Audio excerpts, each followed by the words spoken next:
Opa, que tem muita coisa para discutir hoje aqui. Numa reviravolta no caso das joias, o ex-ajudante de ordens de Jair Bolsonaro, Mauro Cid, decidiu confessar que o ex-presidente mandou que ele vendesse os presentes dados pela Arábia Saudita ao governo brasileiro. Essa informação inicialmente foi publicada pela revista Veja, depois confirmada aqui pela CNN Brasil com o advogado César Bittencourt.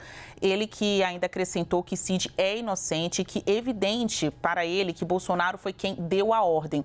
Essa é a avaliação do advogado que está em contato com Mauro Cid, então a gente precisa saber exatamente o que vai ser dito nesta confissão. Do outro lado, a gente tem o ex-presidente Jair Bolsonaro dizendo que nunca pegou dinheiro de ninguém, lamentando o que está acontecendo com Mauro Cid. Ele falou com exclusividade ao nosso apresentador Leandro Magalhães. Essas são declarações de Bolsonaro à CNN.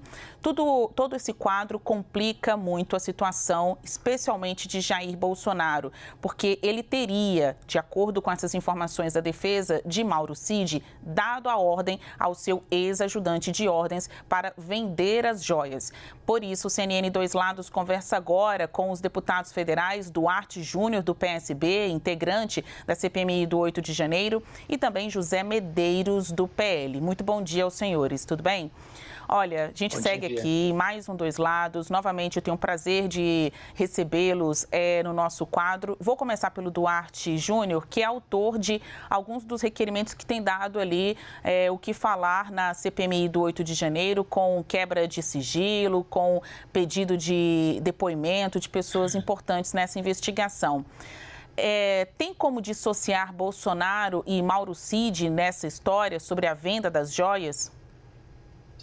Bom dia a você, Basília, meu colega parlamentar Medeiros, a todos que acompanham aqui a programação da CNN. É impossível, até porque há poucos meses o ex-presidente Bolsonaro afirmava que o Mauro Cid era mais do que seu ajudante de ordem, era como um filho para ele.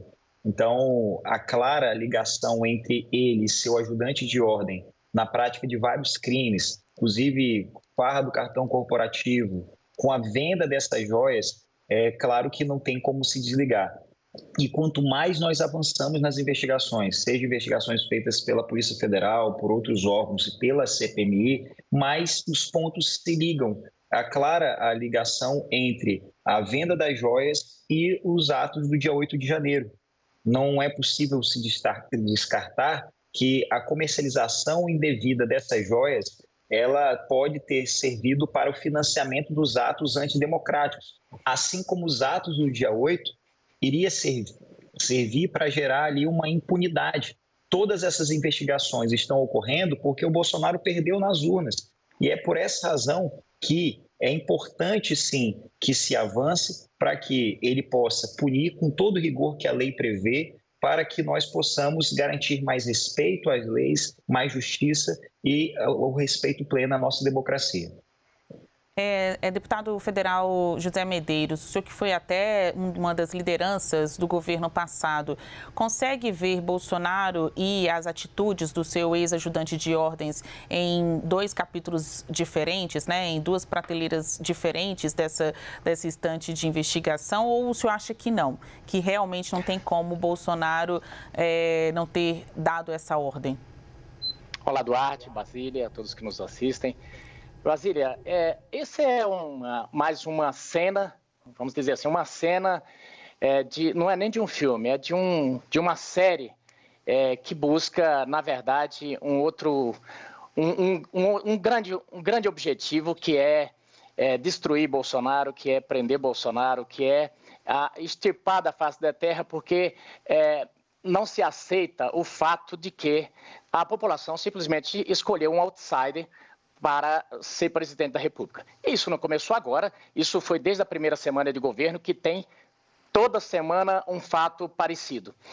No caso dessa discussão, isso apequena o país, essa discussão sobre esses relógios, sobre esses presentes. Nós estamos falando de filigranas enquanto o país está aí com falta de política de preço no combustível, com uma série de coisas para se resolver, e o país discutindo o presente que o presidente recebeu.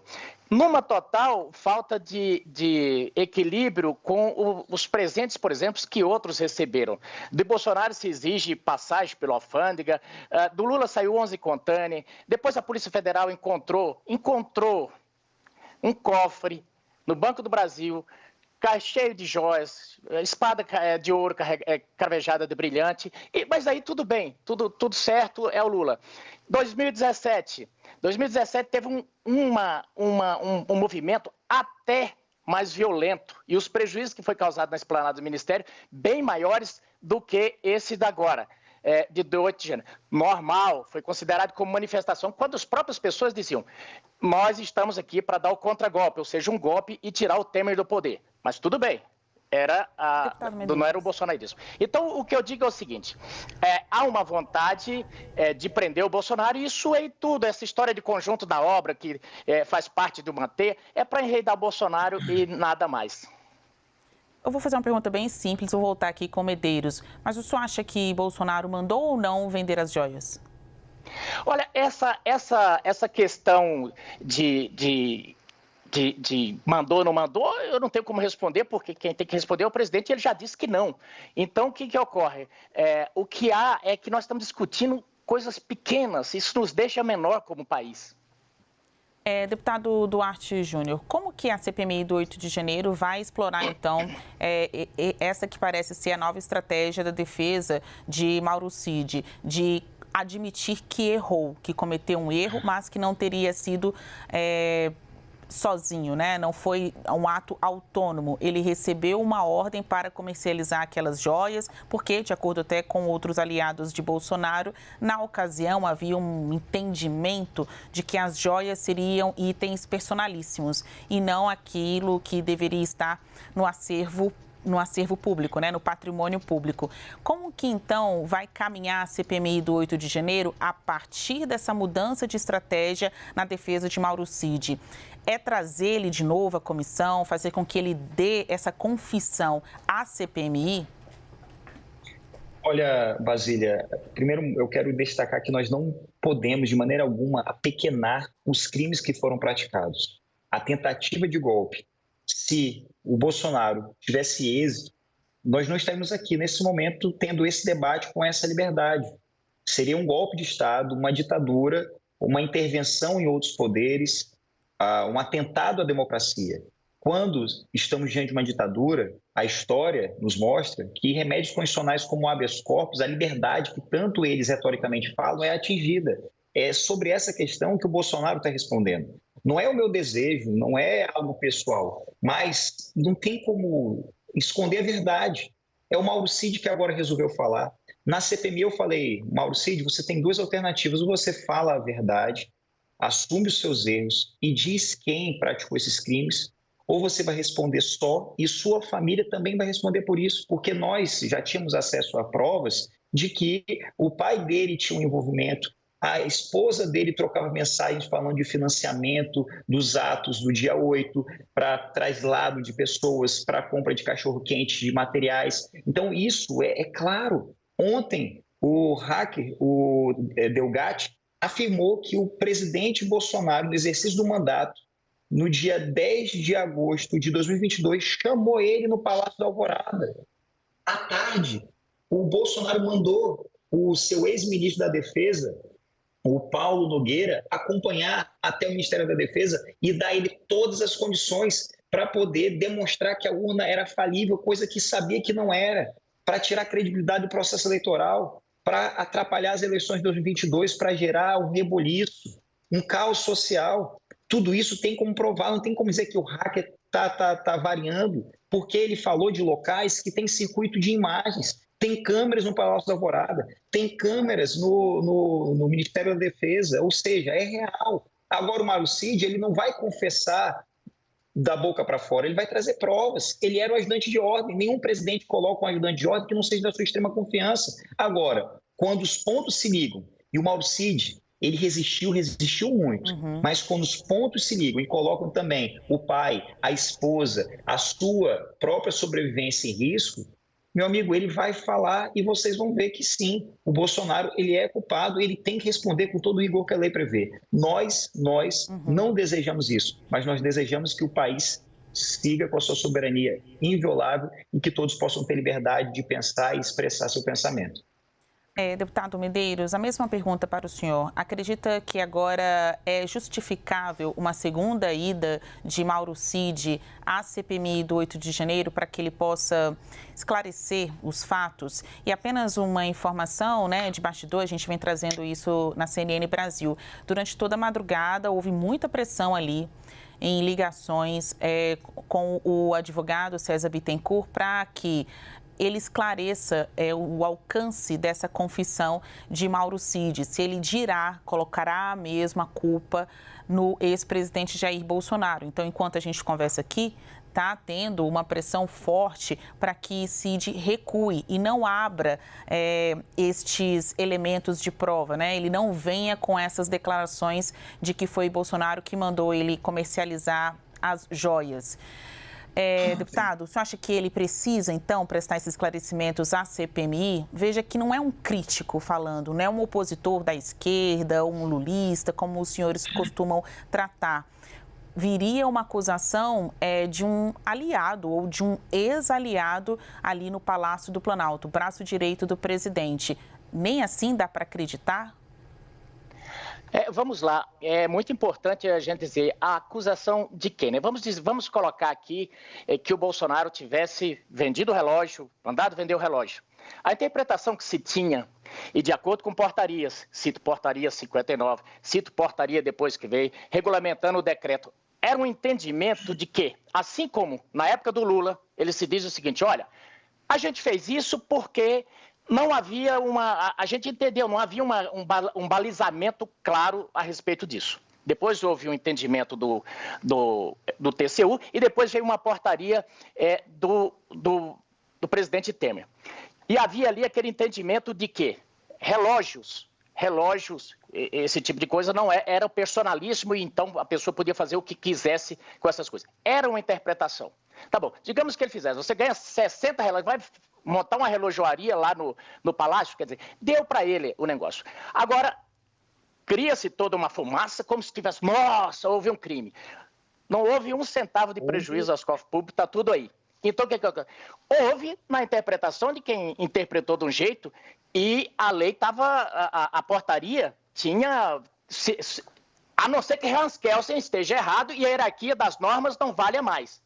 Mas se olhar lá, vem Constituição, leis ordinárias, vem Constituição, vem as leis, vem os tratados, leis complementares e aí por aí vai. Então, o que acontece? E vai até na portaria. E depois, esses outros entendimentos. Então, havia um claro entendimento ali, inclusive do comitê que gera esse negócio, de que isso aí eram bens personalistas. Tá bom.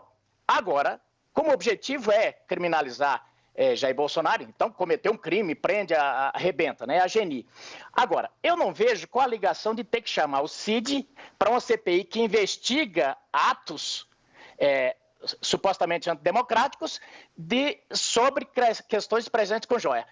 O deputado, meu colega de Câmara, ele serve para roteirista. Eu gostei ele chegou a conseguir ligar que as joias estavam financiando. Olha, como um relógio vai financiar um negócio? Aquilo ali foi uma coisa totalmente espontânea da população, que foram para as ruas. E outra, é um crime impossível. Como é que você vai dar um golpe com velhinhas, cadeirantes e crianças e tiozão do WhatsApp? Isso é impossível. Então, eu vejo isso aí como uma grande cortina de fumaça. O objetivo, a gente já sabe, é colocar Jair Bolsonaro na cadeia e, como disse aquele ministro, acabar com o bolsonarismo. Isso é uma doidice. Nós tínhamos, esse governo se elegeu dizendo, olha, nós vamos unir o país. Bolsonarismo, essa coisa rotulada de bolsonarismo, é 50% da população, gente. Será que não dava para... Já tornou inelegível, já não vai ser candidato. Quer o quê agora? Então, eu sei, quer prender Bolsonaro, Michele, aí depois quem são os próximos? Tarcísio, Zema? Essa é a democracia? É um tema com muitas controvérsias. Eu vou dar 10 segundos finais, já que o deputado Duarte Júnior levantou o dedo e, dando aqui a mesma quantidade de tempo e de oportunidade de fala, o deputado Medeiros pode encerrar o debate. Duarte Júnior, 10 segundos, por favor. Claro, quero só dizer a importância de momentos como esse, pedir para que as pessoas que estão assistindo se atenham não naquilo que eu falo, na minha opinião, ou na opinião, no pensamento do deputado Medeiros, mas nas provas concretas. Não é uma questão de desejo, são provas irrefutáveis. Não eram tiozinhos do WhatsApp, não eram senhoras que estavam com flores se manifestando na Praça dos Três Poderes, mas as pessoas depredaram o patrimônio público. Somente quem crê que a Terra é plana consegue acreditar nessas narrativas que são repetidas de forma reiteradas na tentativa de fazê-las se tornar verdade. Mas o óbvio precisa ser dito: acredite nas provas materiais. 10 segundos, Medeiros.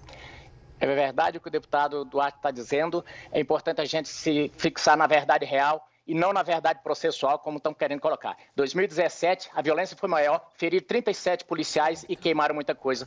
E era o mesmo sistema. Então, o máximo que esse pessoal fez foi quebrar a vidraça. Ponto final no CNN Dois Lados de hoje. Conversamos com os deputados federais Duarte Júnior, do PSB, José Medeiros, do PL e, claro, a gente marca de novo uma rodada de Dois Lados com vocês. Obrigada, viu? Até mais. Valeu, tchau, tchau.